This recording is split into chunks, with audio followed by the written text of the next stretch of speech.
Nos ancêtres de la vallée du Nil étudiaient la nature afin de comprendre le fonctionnement du monde, raison pour laquelle ils ont réussi à développer la mesure du temps afin d'établir un calendrier de 365 jours utile pour la production agricole. Tout ce savoir à travers l'observation de la nature était dissimulé à travers des mythes ou des symboles soigneusement gravés sur les murs et édifices à Kemet. En étudiant de plus près ces connaissances égyptiennes, on peut découvrir de façon surprenante que les religions dites révélées ne sont pas des révélations divines, mais plutôt des reprises de ce qui existait en Égypte antique. Si nous prenons le cas de la religion islamique, le mot musulman est dérivé de l'égyptien muslim, à partir du terme Medou Ndela ou Medou Neter, c'est-à-dire les paroles sacrées.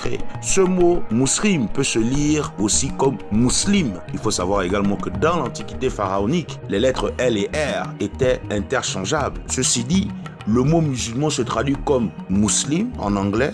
Voilà pourquoi on retrouve encore cette racine égyptienne de musrim qui signifie en réalité né des larmes de Ra. On comprend pourquoi dans la tradition arabo-musulmane, le mot Égypte désigne en arabe Misr. Misr vient du mot Misraïm, qui lui est une déformation de l'égyptien ancien Messou Raïm, qui veut dire engendré de Ra, ou les enfants du soleil.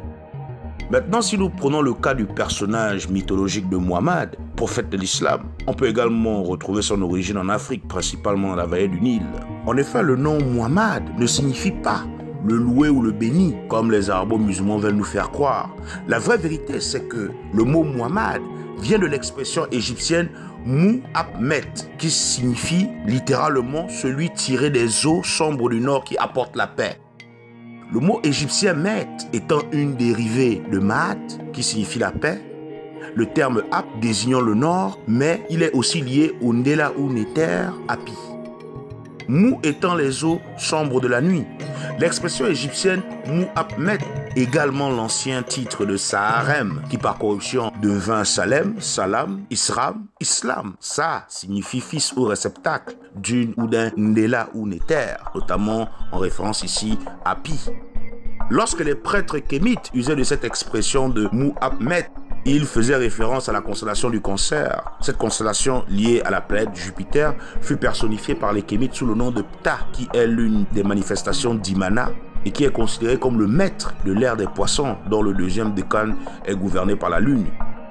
Il faut savoir qu'Osare ou Osiris est également connu comme le dieu Lune, sous le nom d'Osare-A. Il se présente sous la forme d'une momie à tête humaine ayant un croissant de lune.